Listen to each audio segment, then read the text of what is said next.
रविवार दिनांक 5 एप्रिल रोजी सकाळी 8 ते सायंकाळी 6 वाजता गडकरी रंगायतन इथे बुद्ध रत्न सागर वेलफेअर फाउंडेशन आयोजित 8वी आंतरराष्ट्रीय बौद्ध धम्म परिषद संपन्न होत आहे।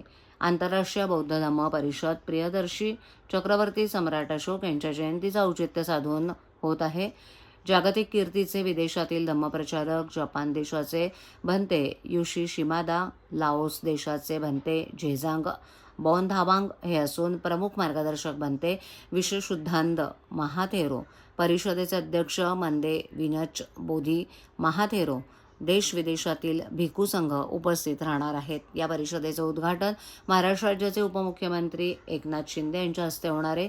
या कार्यक्रमाला मंत्रिमंडळातील संजय शिरसाट, भरत गोगावले, प्रताप सरनाईक, खासदार ज्योती वाघमारे, राहुल लोंढे, ठाणे महापालिकेच्या महापौर शर्मिला पिंपळकर आणि इतर मान्यवर उपस्थित राहणार आहेत। या परिषदेमध्ये विचारमंथनचे अध्यक्ष प्राचार्य डॉक्टर सदाशिव असणार आहेत।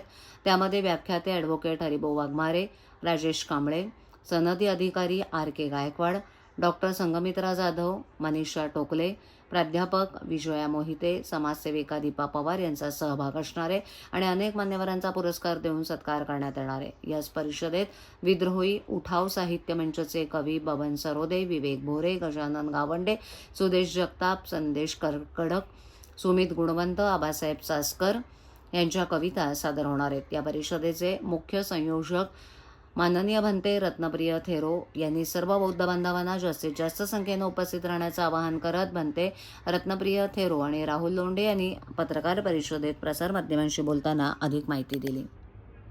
काय सांगाल, कशा पद्धतीचं नियोजन असणार आहे?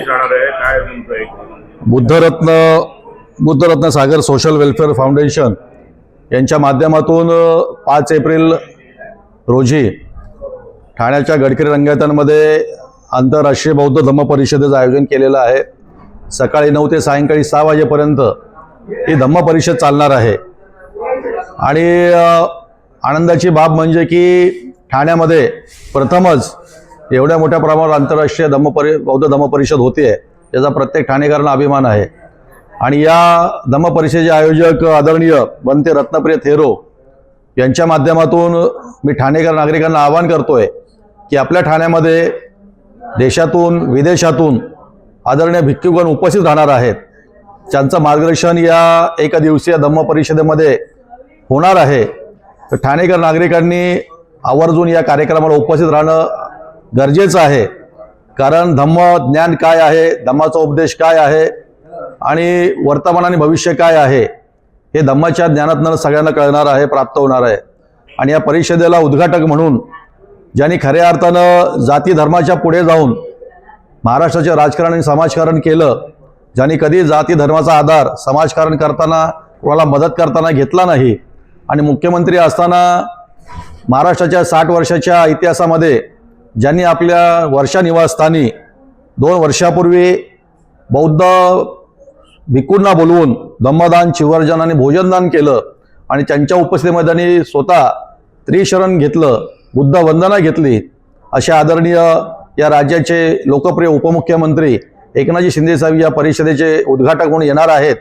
स्वतः त्यांनी बारकाईनं या धम्म परिषदेवर लक्ष ठेवलेलं आहे आणि त्यांच्या सूचनाही सारख्या असतात की कुठेही त्यांना काही कमी पडू नये, त्यांना कुठली व्यवस्था पाहिजे आहे जेणेकरून जे महाराष्ट्रातून अनेक नागरिक या परिषदेला उपस्थित राहणार आहेत त्यांना कुठल्याही प्रकारची दुरावस्था त्यांची होऊ नये या दृष्टीने त्यांचा नेहमी कटाक्ष असतो। ते स्वतः या कार्यक्रमाला उद्घाटक म्हणून येणार आहेत। त्यांच्या हस्ते सुद्धा जे बौद्ध भिक्खू या ठिकाणी उपस्थित राहणार आहेत त्यांना भोजनदान, चिवरदान आणि धम्मदानाचा कार्यक्रम होणार आहे। त्याचप्रमाणे राज्याचे लोकप्रिय परिवहन मंत्री प्रतापजी सरनाईक आहेत, रोजगार हमी मंत्री भरत गोगावले आहेत, ज्यांनी खऱ्या अर्थानं भीमकी बेटी ज्योतिताई वाघमारे यांना कुठलीही राजकीय पार्श्वभूमी नसताना ज्यांना थेट राज्यसभेचे खासदार केलं, एकनाथ शिंदे साहेबांनी त्या ज्योतिताई वाघमारे सुद्धा या धम्म परिषदेला व्याख्याता म्हणून येणार आहेत। त्याचप्रमाणे दिवसभर चालणाऱ्या धम्म परिषदेमध्ये ज्यांनी आंबेडकर चळवळ असेल, ज्यांनी धम्माची चळवळ असेल, याच्यामध्ये ज्यांनी आपलं योगदान दिलं, मध्ये शाहीर असतील, कवी असतील, लेखक असतील, साहित्यिक असतील, यांचा यथोचित सन्मान या ठिकाणी होणार आहे। तर मी पुन्हा एकदा संपूर्ण ठाणेकर नागरिकांना आवाहन करतो की आपण या धम्म परिषदेला येऊन आपली उपस्थिती लावायची आहे आणि जाताना धम्माचं ज्ञान घेऊन जायचं आहे.